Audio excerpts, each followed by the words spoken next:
1 Timóteo e estamos no capítulo 4. 1 Timóteo, capítulo 4. Os irmãos que estiveram aqui na semana passada sabem que nós estávamos com esta frase em versículo 10. Salvador de todos os homens, especialmente dos fiéis. 1 Timóteo 4 e 10. Gostaria até de compartilhar com os irmãos que uma coisa interessante aconteceu quando eu estava assim voltando para a preparação da segunda parte desse versículo, que na semana passada eu falei com os irmãos que eu continuaria o versículo. E quando eu comecei a ler o versículo, as duas palavras Deus vivo ficaram assim tão, posso dizer, destacado, assim, saliente. Quando eu olhava, eu fiquei pensando como foi que eu perdi essas duas palavras e comecei logo a entrar na frase o Salvador de todos os homens. Talvez porque essa expressão, Salvador de todos os homens, é uma expressão meio difícil às vezes entender. Há muitas pessoas que não acreditam que Jesus é realmente o Salvador de todos os homens. Acreditam que Ele é o Salvador daquelas pessoas que Ele realmente morreu para salvar, etc. Mas eu pretendo hoje à noite, em vez de deixar estas duas palavras tão importantes, eu pretendo voltar, abrir um parênteses assim, voltar para dizer algo sobre isso, porque é tão importante para nós, especialmente nesse país onde estamos vivendo, e nós olhamos assim, esta expressão, Deus vivo, Deus vivo. Aí, com o tempo permitindo, nós então pegaremos a parte que restou da semana passada no final, e não na semana que vem.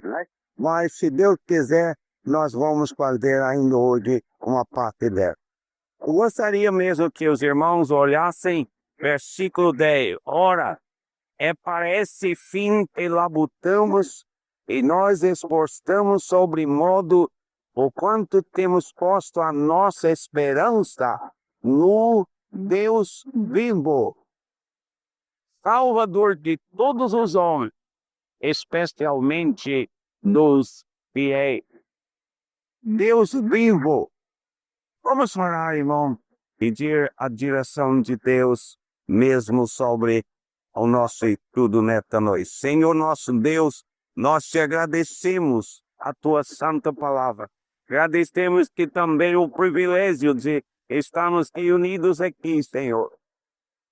O privilégio de termos a tua palavra, mesmo na própria língua, podemos entender a mensagem, porque o Santo Espírito está conosco para realmente abrir o nosso entendimento. E nós te pedimos que esta noite seja realmente uma noite abençoada por cada pessoa aqui presente, e possamos aprender de ti, Senhor, e que a tua igreja seja edificada pela tua palavra. Pedimos no nome de Jesus. Amém. Irmão, a expressão o Deus vivo, eu fiquei pensando, como é o seu Deus? O seu Deus é vivo, porque há pessoas que adoram Deus feito pelas suas próprias mãos. Há pessoas que mesmo adoram deuses que não falam, tem boca, mas não fala. Tem olho, mas não vê, tem boca que não fala e ouvido que não ouve também, não compreende nada. Porém, tem pessoas que têm muita devoção por certas coisas assim. E eu achei por interessante mesmo que nós voltemos a olhar esta expressão antes de terminar a parte do estudo da semana passada. Isaías 45, por favor. Isaías 45 e versículo 19. Isaías 45, versículo 19.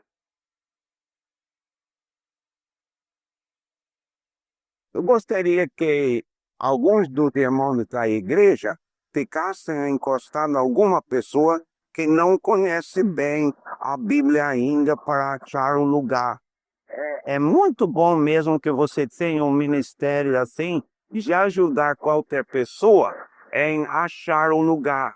Porque é muito importante que a pessoa saiba mesmo que não é a palavra minha, que o que nós estamos lendo é verdadeiramente a palavra de Deus. Isaías 45, versículo 19. Não falei em segredo, nem em lugar algum de trevas da terra. Não disse a descendência de Jacó, buscai-me em vão. Eu, o Senhor, falo a verdade e proclamo o que é direito. O direto, né? Congregai-vos. Ouviu, irmão? Veja bem este versículo. Congregai-vos e vinde, que dai-vos todos juntos, porque escapaste das nações. Nada sabem os que carregam o lenho das suas imagens de escultura e fazem súplicas a um Deus que não pode provar. Este é Deus que está dizendo, nada sabe. As pessoas que andam em procissões, carregando deuses mesmo e mais, disse Deus que ele não sabe nada. Não sabem mesmo porque não fariam tal coisa se souber.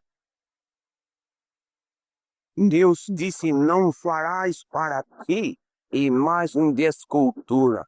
Segundo mandamento da lei de Deus. Não farás para ti imagem de escultura, nem alguma semelhança que há em cima no céu. A bendita Virgem Maria está no céu?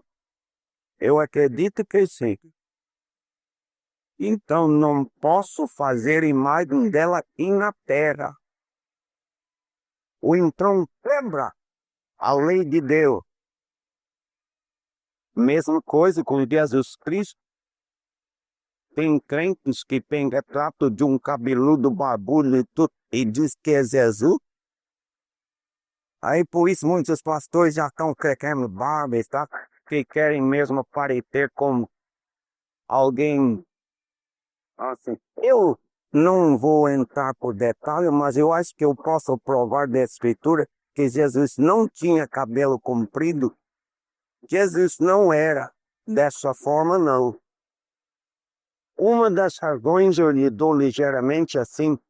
O São Paulo diz que ele viu Jesus. Ele viu o Senhor. E ele escreveu, dizendo assim. Ele escreveu assim.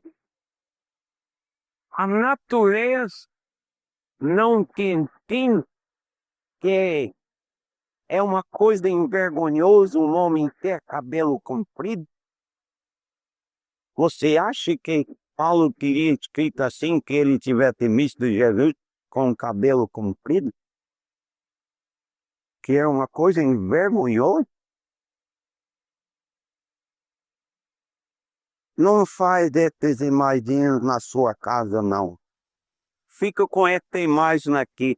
Jesus disse, são estas que testificam de mim. Fica com a palavra de Deus. Esta é a imagem de Jesus Cristo. E leia a palavra e fica cada vez mais conhecendo Jesus através da sua palavra.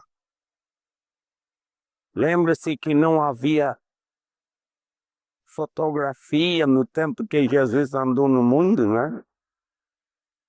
Não temos nenhuma coisa sobre a fisionomia de Jesus Cristo. Temos assim que ele era, sem dúvida, até o mais bonito entre 10.000, etc. Para nós ele é. Mas eu, quando penso em Jesus, eu não vejo um outro, não. Nunca fui criado assim desse jeito. Jesus para mim é algo infinito, algo tão maravilhoso assim que transmite assim para mim as suas bênçãos e tal. Não é um olhar, não é uma coisa assim de figura, mas a própria escritura proíbe a gente fazer. Diz aqui, nada sábio que carregam o lenho das tuas imagens de escultura e fazem súplicas a um Deus que não pode salvar. Declarai e apresentai as vossas razões, e tomem conselho um com os outros. Quem fez ouvir isto desde a antiguidade? Quem desde aquele tempo o anunciou? Porventura não o fiz eu, o Senhor? Pois não há outro Deus senão eu, Deus justo e salvador. Nós estamos lendo em 1 Timóteo 4, o Deus vivo, salvador de todos. Aqui Isaías, 700 anos antes de Jesus nascer na terra, o Isaías está profetizando assim. E ele diz assim, justo, Deus justo e salvador, não há além de mim. Olhai para mim e tede salvos vós, todos os termos da terra, porque eu sou Deus e não há outro. Por mim mesmo tenho de lado da minha boca saiu o que é justo, e a minha palavra não o tornará atrás. Diante de mim se dobrará todo o joelho, e jurará toda língua, que me incidirá tão somente o Senhor haver justiça e força, até ele virão e serão envergonhados todos os que irritam contra ele. Mas no Senhor será justificada toda a descendência de Israel, e nele e gloriará. Irmãos, o profeta Isaías, em capítulo 44, também fala uma coisa importantíssima para nós. Capítulo 44, versículo 6. Assim diz o Senhor, Rei de Israel, teu Redentor, o Senhor dos exércitos. Eu sou o primeiro e eu sou o último, e além de mim não há Deus. Aí você pode ler o resto até ele falando sobre a profecia, sobre as coisas que ainda estão no futuro. Quem é que pode contar? Ele diz, é ele que pode mesmo nos dizer as coisas que hão de acontecer.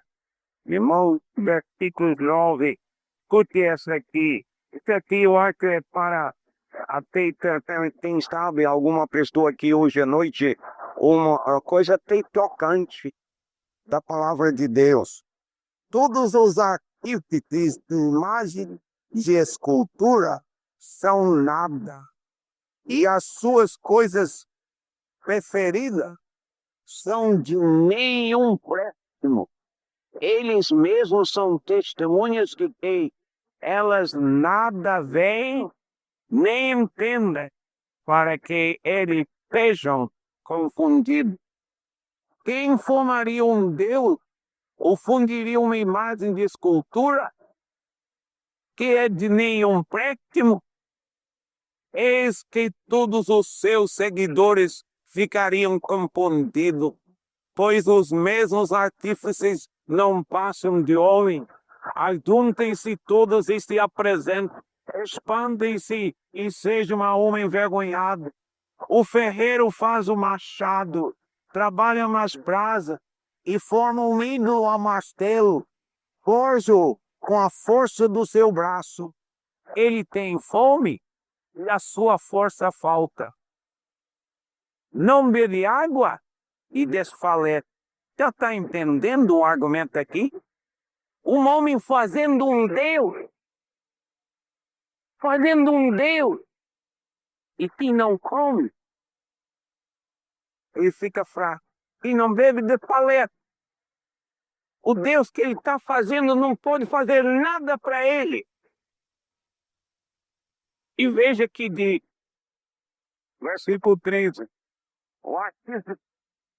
em madeira tem do cordeiro e com lápis expulso uma imagem, alisa com plana, marca com o compasso e faz a semelhança e beleza de um homem que possa morar em uma casa. Esse é um dos crimes que o homem faz. Ele faz a imagem de Deus como fosse um homem. Deus não é um homem. Mas o homem não pode imaginar. O espírito não pode fazer uma imagem. Então, ele insulta Deus fazendo uma imagem de Deus como fosse um homem. Deus tem como fosse um homem que pode morar numa casa. E o universo não pode conter o nosso Deus. Ele está em todo lugar no mesmo instante. E o louco pega um pedaço de pau e começa a planar e ajeitar para fazer um Deus. Nada sabe, por isso a Bíblia diz, nada sabe. O homem que possa morar em uma casa, um homem corta para ti pedra, toma um pipé, cipré ou um carvalho, fazendo escolha entre as árvores do bosque, tanto em pinheiro e a tuvo faz crescer. Tais árvores servem ao homem para queimar, com parte de sua madeira se atento, e coze o pão, e também faz um Deus de si próprio diante dele. Esculpe uma imagem e te ajoelha diante dela. Metade queima no fogo, e com ela coze a carne para comer. Ata e farta-te também, e aquele dirá, já me atento, contempla a luz. Então do resto, vai vir, do resto faz um Deus. Uma imagem de escultura, ajoelha-se diante dela, prostra-se e lhe dedica a tua oração, dizendo, livra-me, porque tu és o meu Deus. Nada sabem, nem entendem, porque se lhe encurtarmos os olhos para que não vejam, e os seus corações já não podem entender. Nenhum deles cai em si. Já não há conhecimento nem compreensão para dizer. Metade queimei no fogo, e cozi pão sobre as duas brasas. Atei sobre elas carne e a comi. E faria eu do resto uma abominação? Esse teu ídolo é para Deus uma abominação. Farei eu do resto uma abominação? Ajoelhar-me eu diante de um pedaço de árvore? Ao homem que apatenta de tinta, o seu coração enganado o iludiu, de maneira que não pode livrar a sua alma nem dizer, não é mentira em que eu confio? Será que você, meu amigo, pode estar aqui hoje à noite? Você confia em alguma mentira? Você se dirige a um pedaço de pau, ou de gelo, ou de papel. Não há. Luiz não pode entender que Deus é o Deus vivo, o Deus que habita mesmo na eternidade, o Deus de todos os séculos e Deus da eternidade. Irmãos, versículo 18, nada sabem nem entendem, porque se lhes grudarmos olhos, para que não vejam, e os seus corações já não podem entender. Aquela velha guitarra, não é? Neste eu nasci e neste eu vou morrer. Amém, vai morrer mesmo. Morrer doido também, assim. Porque morrer mesmo confiando numa besteira, numa coisa que Deus vivo enviou seu Filho, Deus, o Salvador de todos os homens. Estamos confiando em mentira.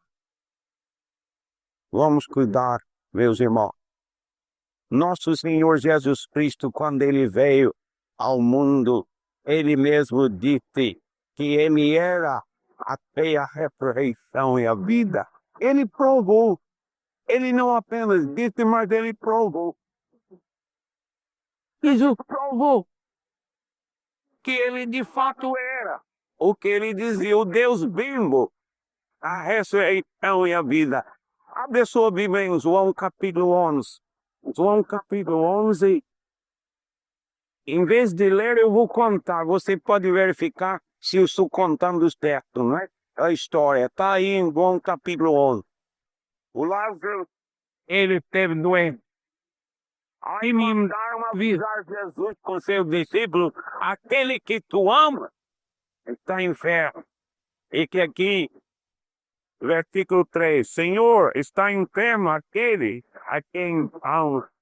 Ao receber a notícia de Jesus, esta enfermidade não é para a morte, sim para a glória de Deus, a fim de que o Filho de Deus seja por ela glorificado. Ora, amava Jesus, a Marta e a tua irmã e a Lázaro. Jesus amava Lázaro. Quando, pois, soube que Lázaro estava doente, ainda se demorou 2 dias no lugar onde estava. A gente iria. Que tipo de amor é? Sabe que uma pessoa que ama está doente e não vai lá? Quando ele ouviu que Lázaro esteve mesmo enfermo, ele permaneceu por 2 mais dias no lugar onde estava. Muito estranha a atitude de alguém que ama outra pessoa, né? Gente pensaria que correria logo para lá. Sim, só que Jesus não podia. Porque se Jesus tivesse ido lá, Lázaro não teria morrido. Nunca morreu alguém na presença de Jesus Cristo. Nunca. E se alguém encontrou com Jesus, até como em caixão, levantou. Nunca ficou alguma pessoa morta na presença de Jesus. E ele ficou no mesmo lugar para deixar Lázaro morrer, porque ele disse que é até para a glória de Deus. E você pode ler aqui, depois, versículo 7, depois disse aos seus discípulos, vamos outra vez para a Judeia. Disseram os discípulos, ainda agora os judeus procuravam apedrejar e voltas para lá. Respondeu Jesus, não são 12 horas do dia que alguém andar de dia não tropeça, porque vê a luz deste mundo. Mas se andar de noite, tropeça, porque nele não há luz. Isto dizia e depois lhe acrescentou, nosso amigo Lázaro adormeceu, mas vou para despertá-lo. Disseram-me, pois, os discípulos, Senhor, que nome estará salvo? E discípulos não eram brasileiros, não é? Lá no interior, quando alguém esteve doente, eu me lembro, a gente ia tratando uma pessoa doente, se a pessoa caiu no sono, o povo acordava, a família acordava, não queria que estivesse dormindo, não deixava dormir não, e dizia assim, pode morrer dormindo, sem que se despedir do povo. Eles não deixavam o doente dormir. Então, os discípulos não eram brasileiros, né? Eles disseram que está dormindo, então está salvo, não é? Que pessoa doente que pega no sono é o melhor do que remédio, não é? Muito melhor. Só não aqui, não é? Mas aí diz assim, os que dormem estarão salvos. Jesus, porém, falara com respeito à morte de Lázaro, mas eles supunham que estivesse falando de repouso do sono. Então Jesus disse claramente, Lázaro morreu. Lázaro morreu. E por vossa causa me alegro de que lá não estiver, para que possais crer, mas vamos ter com ele. Ele ficou alegre que não estava lá, porque Lázaro não queria morrer dos que ele estivesse. Mas quando Lázaro morreu, ele diz, agora é a hora, agora eu vou. E os irmãos sabem da história, né? Nos quebrou, a irmã do Lázaro vinha chorando, se o senhor estivesse aqui, meu irmão não queria morrer. É verdade, ela estava falando a verdade. Mesmo que ela não sabia, mas estava falando a verdade. Aí Jesus desafia, tem se crer, etc. Verdade.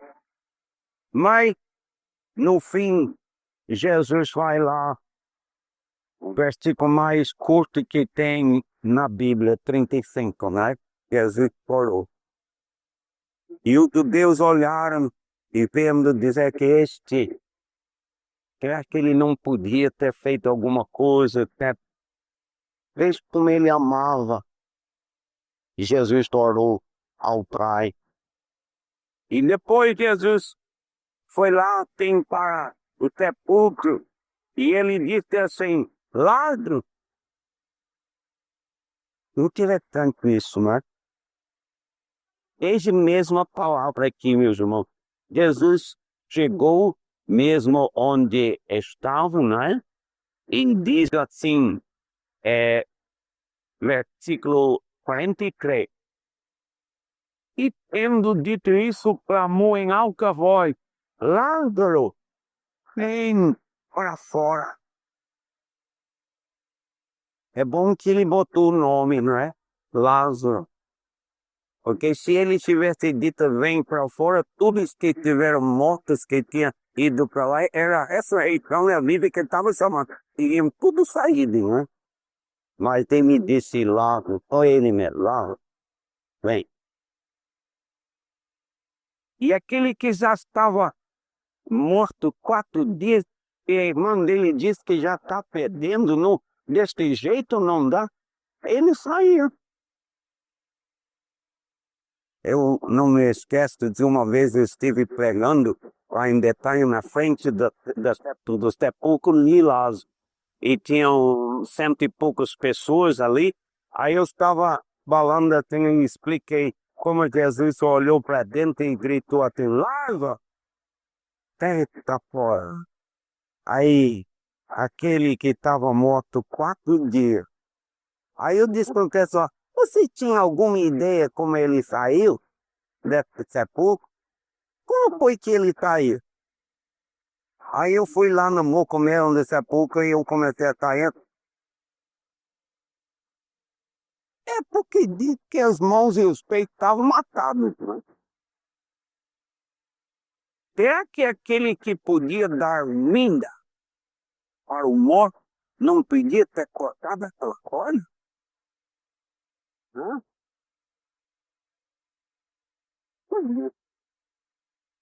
Por que Jesus não cortou a corda? Quando ele chegou na frente do sepulcro, aquela pedra que estava ali na boca mesmo do sepulcro, foi criado por Jesus, ele é o criador de todas as coisas. Aquela pedra foi ele quem criou. E ele só precisava fazer assim. Aí a pedra teria rolado. Né? Ele é o Senhor de tudo. Ele podia ter mandado a pedra embora, mas não fez. Ele olhou para os homens e tirar a pedra. Aí os homens tiraram a pedra. E depois ele gritou, Lázaro, que ele só queria Lázaro. Ele é a ressurreição, a vida, o Senhor da morte e da vida. Ele podia chamar todo mundo, se quiser. Ele só chamou Lázaro. Lázaro tem. Aí Lázaro veio.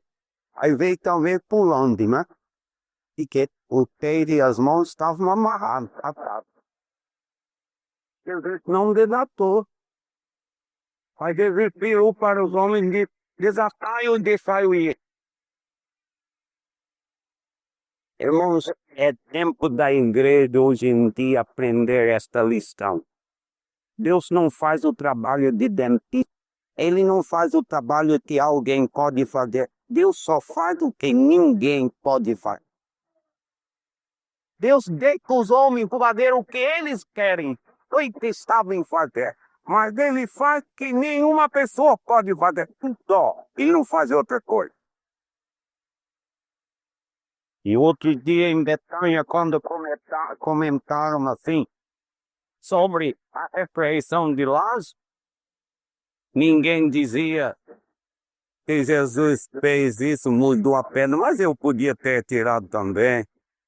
Eu podia ter feito, não, a única coisa que Jesus fez, porque ninguém lá podia fazer também. Ele é o Deus vivo mesmo, o Deus mesmo vivo, aquele que é o Senhor da vinda, aquele que conquistou a morte e ressuscitou. Lembra-te da história de Jairo, o homem que foi por causa da filha, a menina que teve doente, depois avisaram, não chama mais, ela morreu. E Jesus olhou para ele e disse, somente crê, nada temer. Aí Jesus,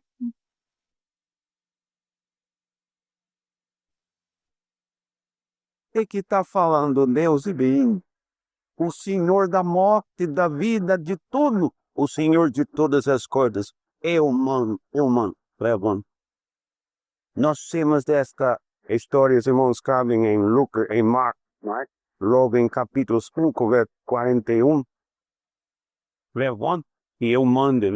E no próximo versículo 42 diz, imediatamente. A morte mesmo não tem poder na presença de Jesus. Imediatamente ela levantou. Nós temos um jovem em Lucas 7:14. Abre a sua Bíblia em Lucas 7.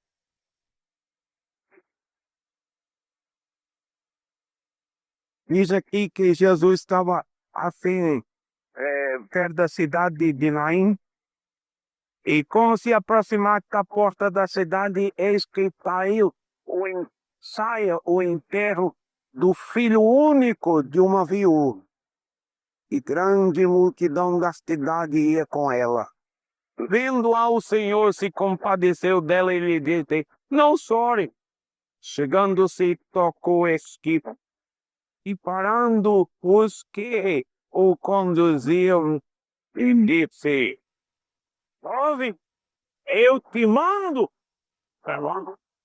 Levanta-te.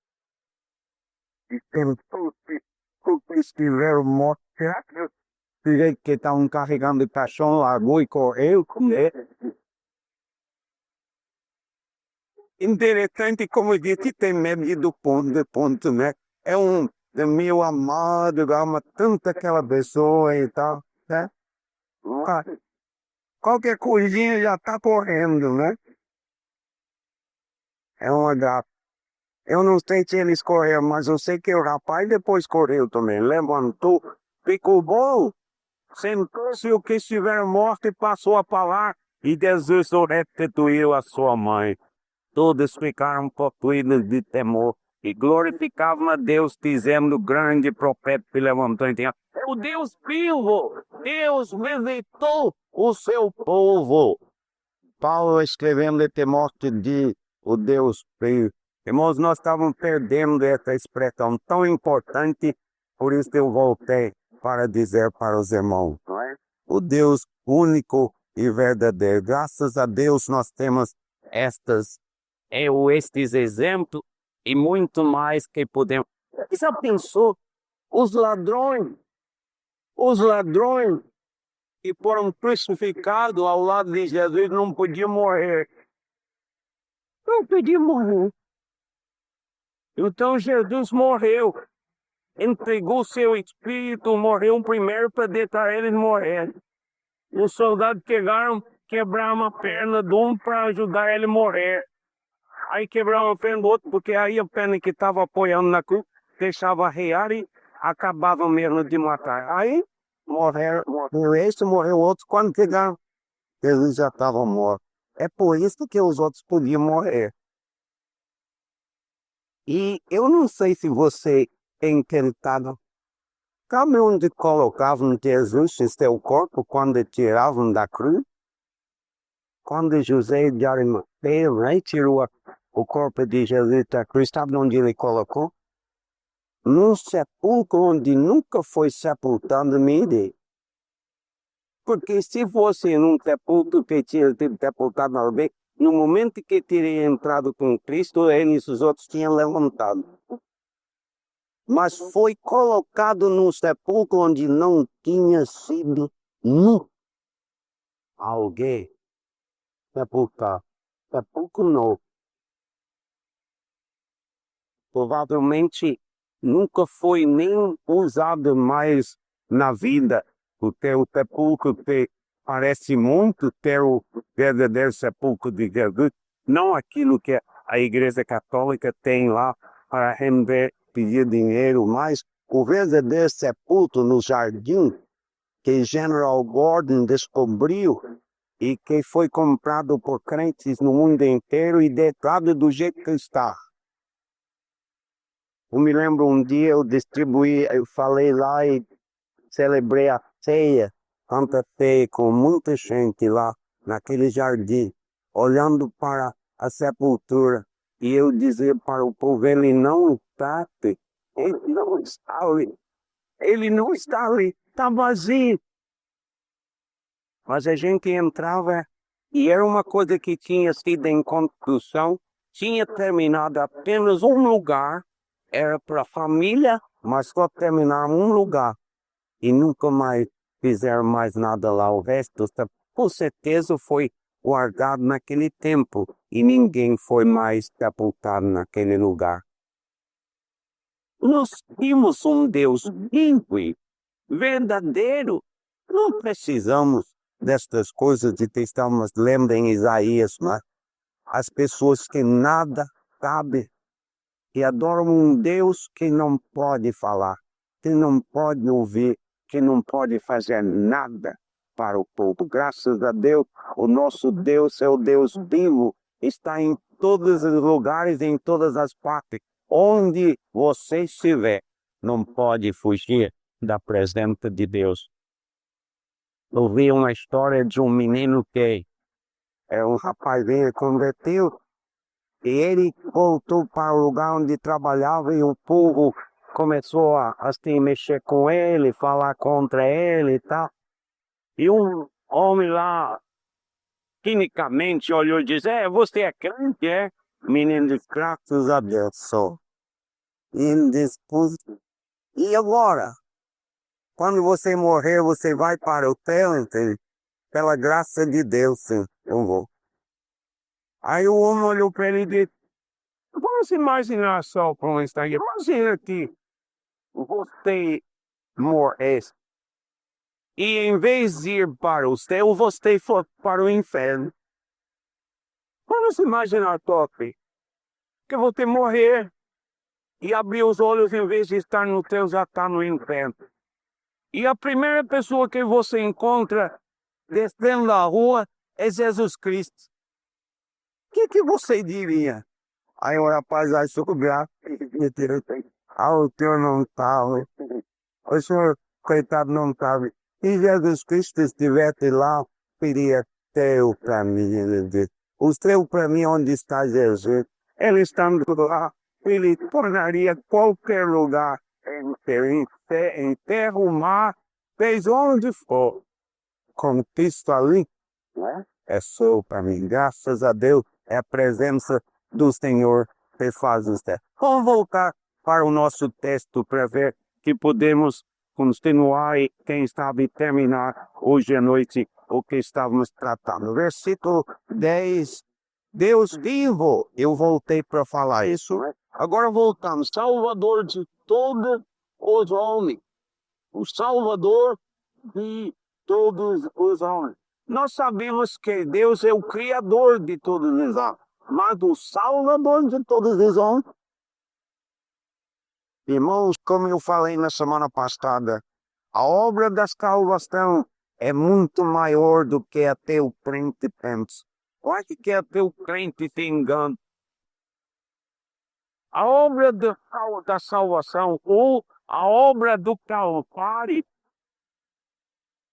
fez muito mais do que salvar o pecador. A obra do Calvário não foi só para salvar o pecador. Graças a Deus foi para salvar o pecador, mas não somente não.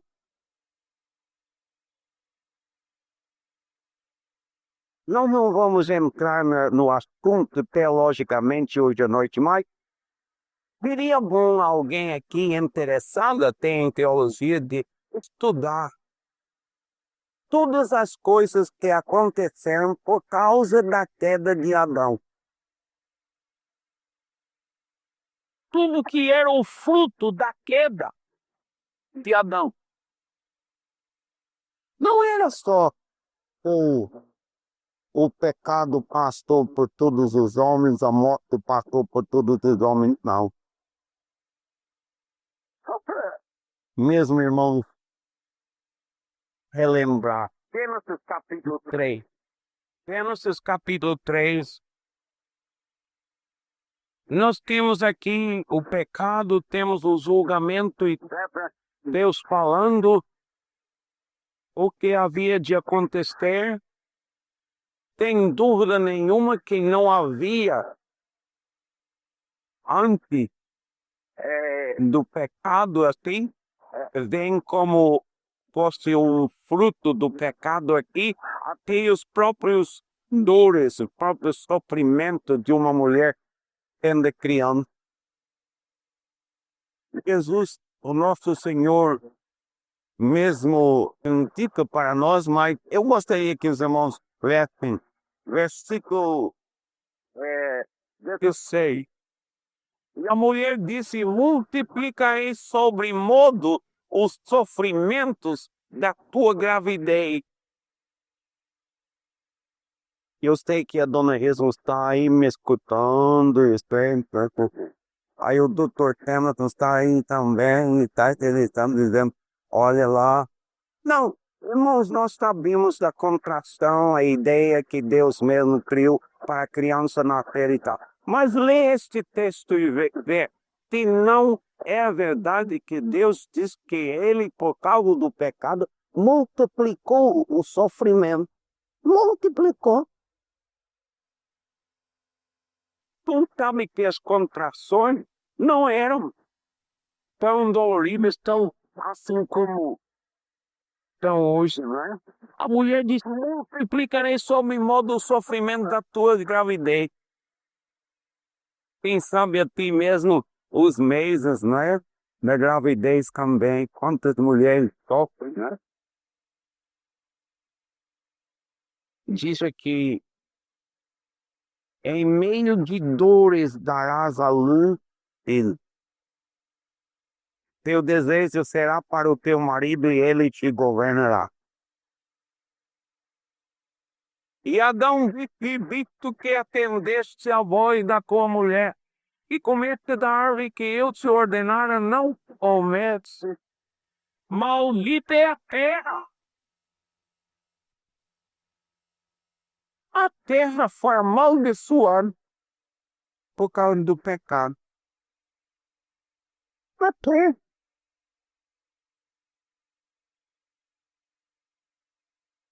Maldita é a terra por tua causa.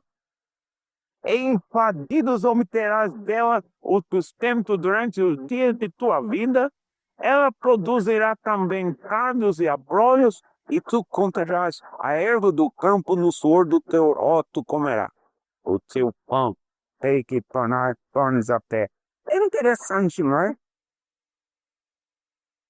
Quando você vai arrancar mato, tendo jardim, está ajeitando coisas, você lembra este texto também está incluído no Calvário. Este vai ser remido. Não vai ficar assim, não. A morte de Jesus vai cuidar de tudo isso. Como é maravilhoso pensar nisso. Em vez de pensar só o que vai acontecer conosco, eu tenho tido o privilégio de viajar muito neste mundo e de ver paisagens que tiram até o fogo da gente de olhar, tem que pensar em beleza, coisas só Deus mesmo pode criar. Mas eu sempre parei para me lembrar. Eu digo assim, olha, e depois eu digo para mim mesmo, e está maldito. Desse jeito. Está desse jeito, está maldito. Imagina quando Deus tirar a maldição. Imagina quando Deus tira até o fruto do pecado em relação à própria terra. Não sei se eu contei para os irmãos, mas muitos anos passados, antes de eu vir ao Brasil, eu estava estudando na Escócia. E eu fui visitar um colégio onde tinha crianças de missionários que estavam na África, em lugares difíceis, e os seus filhos estavam no colégio na Escócia, estudando, para não ficar assim num lugar terrível, lá no meio da mata e não tinha ensino. Os pais ficavam trabalhando lá e os filhos estavam com um casal já aposentado, trabalharam muitos anos na África e depois abriram este lugar para as pessoas que eram filhos assim, dos missionários. E eles estudavam, iam lá para os colégios e tal, não faltava nada. Eu achei interessante que o missionário velho me contou a história. Ele disciplinava as crianças, ele tinha de disciplinar para controlar. Ele tinha 27 quando eu estava lá. E eram filhos de vários pais, então ele tinha de ter autoridade sobre o filho. Ele não ficava puxando a orelha, batendo, não. Ele tinha uma forma de disciplina, aplicava disciplina. Um tinha de limpar o sapato de todo mundo quando ele não estava bem comportado. E outro tinha de fazer. E um dia ele mandou um rapaz apinar, que arrancar mato no meio de verduras, alface, coisa que tinha. Ele estava com mato no meio, aí ele mandou o menino tirar. E o menino foi lá e estava arrancando. Aí ele notava que o buco do menino estava metendo assim, aí ele tentava, gostaria de saber o que ele estava dizendo. Aí ele foi, saiu, ficou atrás de uma árvore, foi, correu, ficou atrás de outro, até ele chegou bem encostado no rapaz. Ele ouviu o rapaz falando atrás dele. Adão. Era teólogo naquela idade, né? Só por causa de Adão. Aí o pai deles, que era o pai da casa de todas as crianças, ele disse, filho, você está certo. Porque este aqui cresce por causa de Adão. E tu também faz as coisas erradas por causa do pecado. É só por causa de Adão. Interessante, né? Você sabe que o Calvário cobra tudo isso? Interessante, não é mesmo? Eu creio que tem tanta coisa gostosa, tem gosto de estudar estas coisas, de verificar mesmo, e você não achar interessante. Vamos ler agora em Romanos capítulo 8. Romanos capítulo 8 e versículo 19. Versículos 19 a 25. Romanos 8,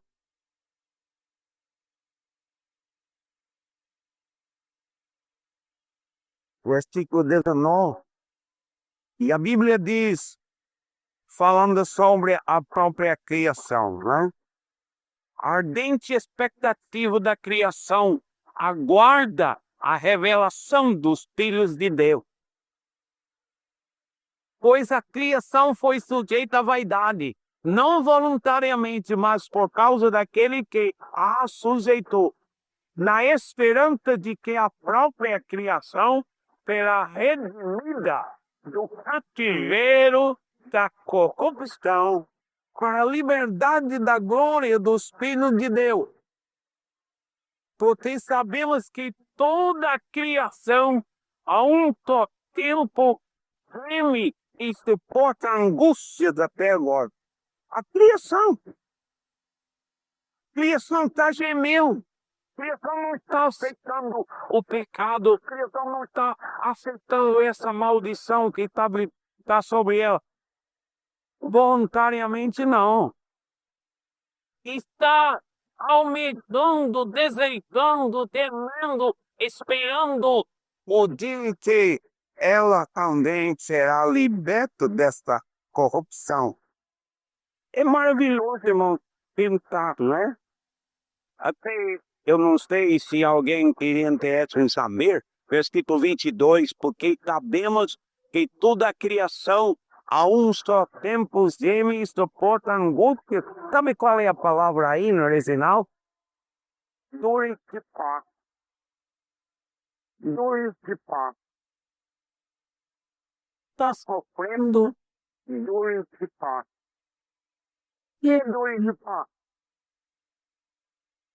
Me lembro quando estávamos no interior, às vezes alguém chegava de noite, chamava a Dona Rezo, a Rezo pegava assim a pasta dela e já ia para, como o povo diz lá, para pegar uma criança. Ela foi a mãe de muita gente, não? Ela foi com pouco tempo ela volta. Aí eu olhava e dizia, não foi nada. Ela só vai ter amanhã, eu dei com compreender que nós temos que aliviar um pouco o débito, porque a criança não vai nascer agora não, vai. Ela sabe, assim, medir, sabe dizer que a criança não vai nascer já, né? Então, sabe como ela sabe? Ele fica medindo o tempo e parte entre as dores. Se tu tem uma dor, a mulher tem uma dor, né? Aí depois passa tempo conversando, depois aí a gente olhando para ela, né? Eu tinha de aprender também, porque tinha vezes que não tinha nem mulher lá, né? E a gente tinha de fazer tudo. Eu me lembro mesmo como a gente ia lá e olhava assim a mulher conversando, depois a gente notava assim, aí conversava, esperava até ela fazer de novo, né?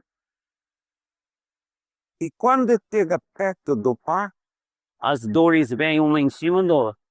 Vem pé, vem pé. Tá pensou, irmão? Eu já morei neste mundo bastante tempo de dizer que eu vejo a diferença enorme hoje do que quando era rapaz. Não tinha dores, não tinha coisa tão em cima do outro como tem hoje. É morte aqui, é terremoto lá, é guerra aqui e tá tudo. A morte de uma pessoa quando eu era criança era notícia talvez uma vez no ano, num jornal. Terremoto, passava anos e anos nunca tinha dado o terremoto. Eu tenho estatísticas aqui de terremotos desde 1800 e tanto. Sabe que hoje em dia está tendo terremoto assim. Aqui então.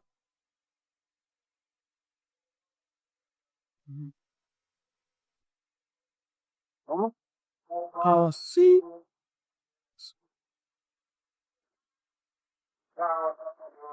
Ah, tá.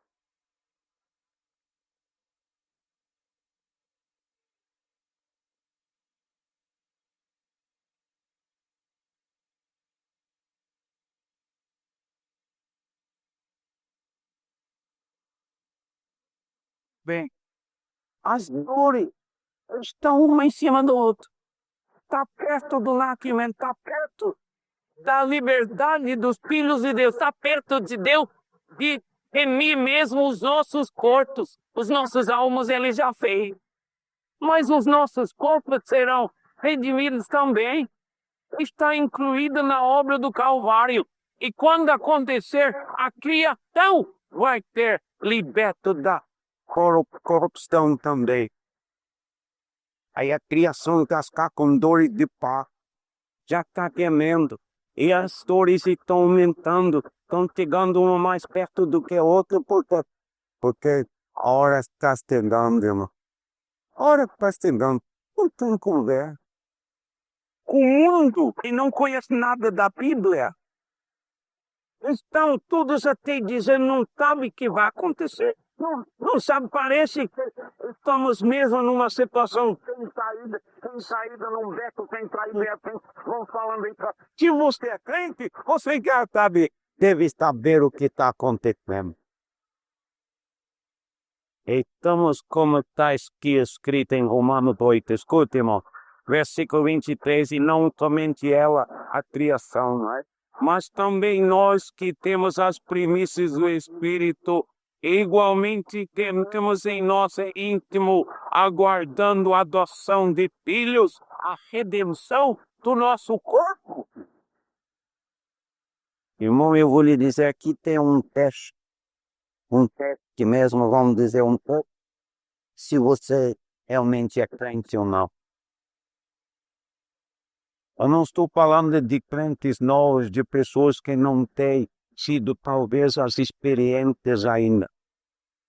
Mas uma pessoa que é crente há alguns anos, algum tempo, deve mesmo concordar com isso, que estamos gemendo. E nós, como ele diz, não somente a criação, mas também nós, que temos as primícias do Espírito, igualmente gememos em nosso íntimo, aguardando a adoção de filhos, a redenção do nosso povo. Porque na esperança fomos salvos. Ora, esperança que se vê não é esperança, pois o que alguém vê, como espera? Mas se esperamos o que não viu, com paciência o aguardamos, e assim o Espírito nos ajuda até para que pega. Irmão, a obra do Calvário é muito maior do que a gente pensa. Abre a tua Bíblia ligeiramente em... como ser, eu copiei alguns lugares daqui. Vamos olhar primeiramente em Isaías capítulo 11. Isaías capítulo 11. Você gostaria de morar numa terra dessa?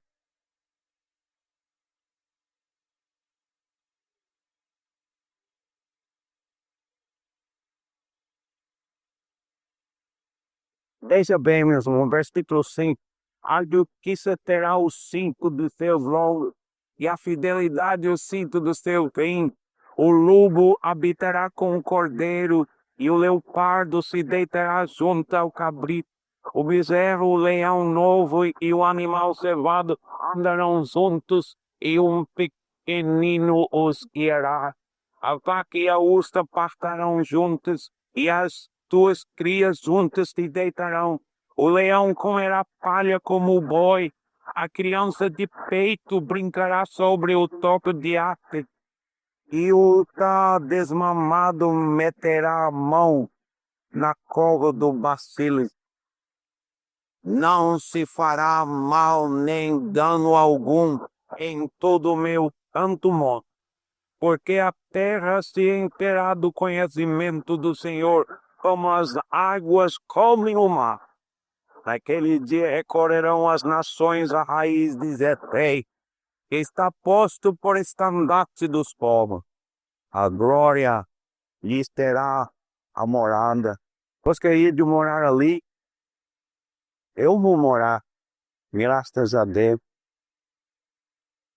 O Calvário, a obra salvadora do nosso Senhor Jesus Cristo, é que garante tudo isso. Não somente o teu pecado, graças a Deus sim, mas a própria criação que está sob a maldição de Deus.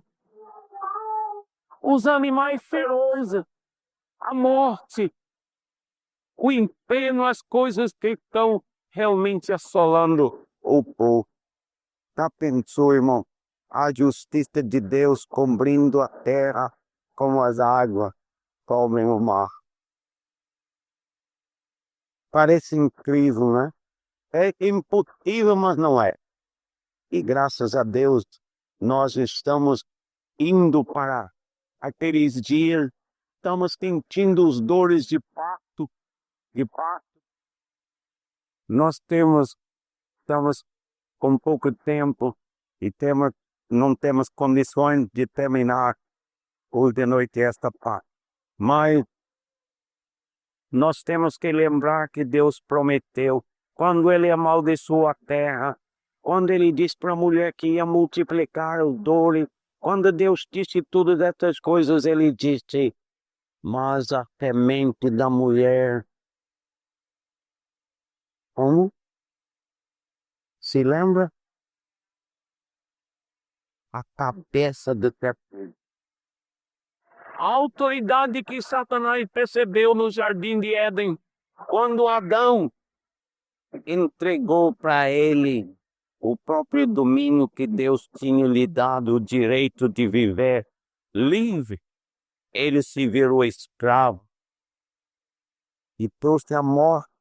E a morte veio por causa de um só homem. Na próxima semana nós vamos ver como a ressurreição também veio por um só homem. E nós vamos ver como Ele é o Senhor dos vivos e dos mortos. Como Ele é o Deus vivo. E como Ele fará a justiça tem neste mundo e que não tem justiça.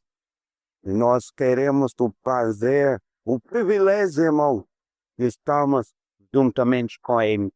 Vamos parar um instante e pensar. Você acredita nestas coisas que estamos vivendo? Você adora um Deus vivo?